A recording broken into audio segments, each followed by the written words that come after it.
এখন তোমার সাথে আমার যোগাযোগ থাক বা না থাক, তাতে আমার কোনো দুঃখ নেই।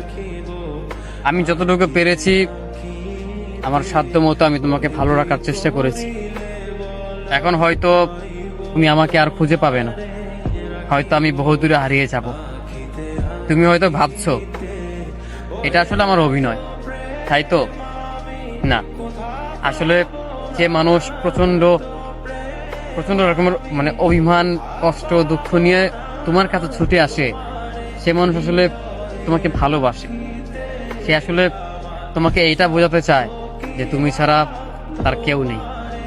আবার এইটাও মনে রেখো, তুমি যে মানুষটাকে প্রচন্ড রকমের অবহেলা করবে, কষ্ট দিবে, বারংবার তাকে অবহেলা করেই যাবে, অসম্মান করবে, সেই মানুষটা একটা সময়ের পর গিয়ে হারিয়ে যাবে।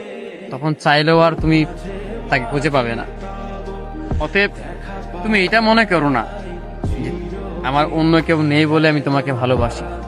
আসলে তোমাকে ভালোবাসি বলেই আমার অন্য কেউ নেই, নয়তো আমি বারংবার তোমার কাছে ছুটে আসতাম না, আমি বারংবার তোমার জন্য মন খারাপ করতাম না। আজকে আমার প্রচন্ড মন খারাপ হয় তোমার জন্য, ভীষণ কষ্ট লাগে তোমার জন্য, তো চোখ থেকে অশ্রু ঝরে তোমার জন্য। না জানি তুমি আমার এই ভালোবাসা কবে বুঝবে। হ্যাঁ, সময়ের ব্যবধানে একদিন তুমি ঠিকই বুঝবে, কিন্তু সেদিন আমাকে খুঁজে পাবে না, হয়তো আমি থাকবো না।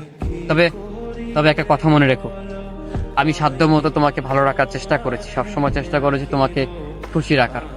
একটা সময়ের পর গিয়ে হয়তো আমি আর থাকবো না, কারণ তুমি যত পরিমাণে অবহেলা করছো সেটা আমি আর সহ্য করতে পারবো না।